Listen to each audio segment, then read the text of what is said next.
went out and I saw X-Men Days of Future Past. It is directed by Bryan Singer, written by Simon Kinberg, and if you haven't seen this movie, I will spoil it for you. This movie starts with we're following the X-Men in 2023, and there's some sentinels wanting to kill some mutants, and the government's totally on board with this. And so, in order to save the future and the present currently from all these sentinels, they have to go back to the past. They have to go back to 1973 and stop Raven, aka Mystique, from assassinating this guy who created the plans to do the Sentinels. And I'm like, this seems pretty convoluted. I'm curious just to see how they pull this off. And I like it because there's a lot of complexity to it. Charles Xavier initially wants to go back there. He wants to go back to the past, but his body can't really handle it.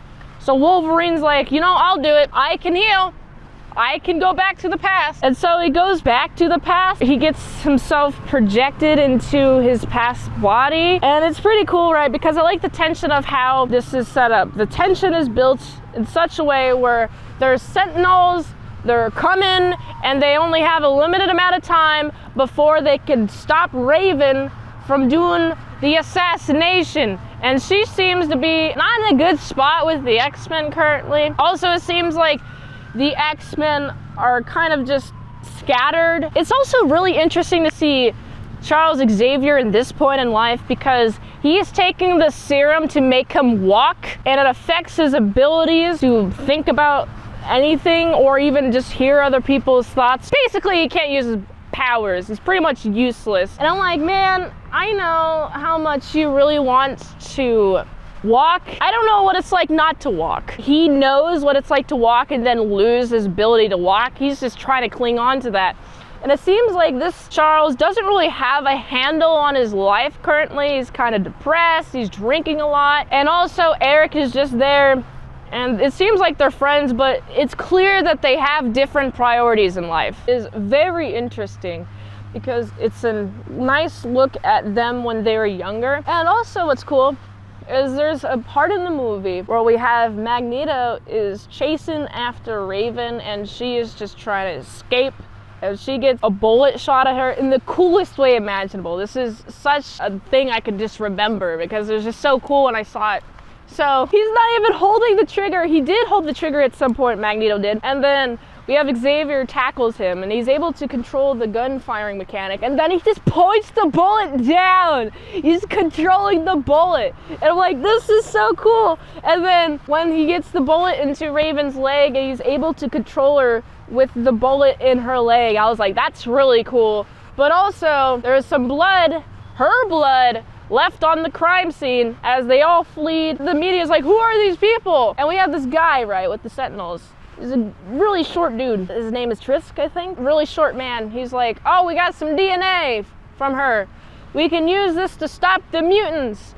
Oh, but we need her full physical body. We don't have enough to get anything out of her. And I like how the X-Men are like, well, they have everything that they need. We need to stop him. Ugh! We need to stop him from capturing Raven. We need to stop Raven from doing all the murdering. Ugh! You know? I like how in reality they don't have enough DNA to do anything with, but the X-Men are like, they have enough DNA, we gotta stop them right here, right now. And also, with the impending doom of the Sentinels in the future, we got a couple of times where Wolverine sees Stryker in his young form and gets flashbacks of him getting injected with all that metal in him, right? And he gets flashback and affects his ability to project into his past self, which I find to be really cool. Also, since he doesn't have metal in his claws yet, bones or whatever, he doesn't have metal everywhere, he can't be controlled by Magneto, which I find to be really cool.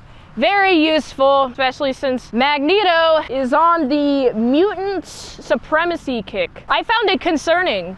When Wolverine wasn't able to stay in his body, I was like, is he going to wake up in the present? There's several times where he has flashbacks. I'm like, I'm not sure how he's able to stay in his past body for so long. I mean, it takes a lot of physical pain, and I'm just thinking, man, I'm rooting for you, Wolverine. I'm rooting for you. Favorite part is we have the Sentinels, and they're lined up around the White House.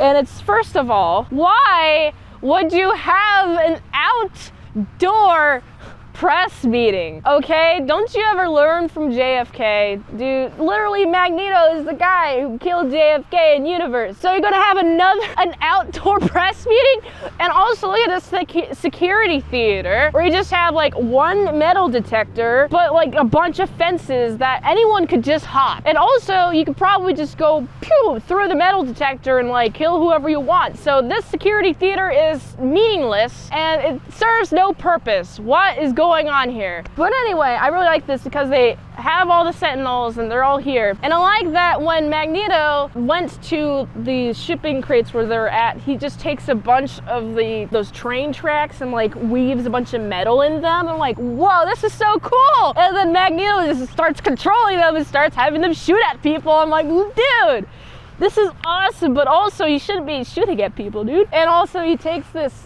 stadium, pulls it up, and he puts it on top. It's like a little ring, so he puts the White House in the middle, and it's like surrounded by a big metal wall, and I've just found that to be really cool. I think it really demonstrates his ability to control metal. Raven has gotten herself into the bunker. All of the president, all of the people around the president, all of the important people in the government went down into this bunker in the middle of the White House. Magneto just rips it out, and I'm like, dude, this is so impressive, dude. Wow, how powerful are you? I know that nobody knows your fullest extent to your powers, but I like seeing little bits of displaying of his powers and how actually OP he is. And so he's able to take all the guns from them, like rip the safe door off, take all the guns from them. And also seems they have created this mutant discoverer finder. The guy, the real short guy, he takes this mutant discoverer finder. He's like, oh, there's a mutant in here. Oh, there's a mutant in here. And then suddenly doors ripped open. And here's the pivotal moment. Raven is going to kill that man, but also Charles is there, and he goes into his mind. It's like, please don't kill him. Please, dude, you look like a hero. You look like you just saved the president because you shot at Magneto, and now you look like a hero, okay? Please don't kill that man, or else they're going to come after you. And I really like the tension building in the scene because it seems like she really wants to kill this person, but she also understands Xavier's wisdom in it, so it takes her a little while. And while this takes a little while, in the present, the sentinels have come and they've taken over the little temple that they're all hiding in, and they started killing people. And I'm like, no, Raven, please just make a decision. And she makes a decision. Her decision is not to kill that man, and because of that, the future has no sentinels, and now Wolverine has been sent back to the present, and it seems like nobody remembers his timeline that he was living in before he went into the past, except for Xavier, because he interacted with Xavier a little bit, had to explain the situation in the past. And then he goes up to Xavier, he's like, oh, hi, I don't remember what happened. I don't know, can you like fill in the details?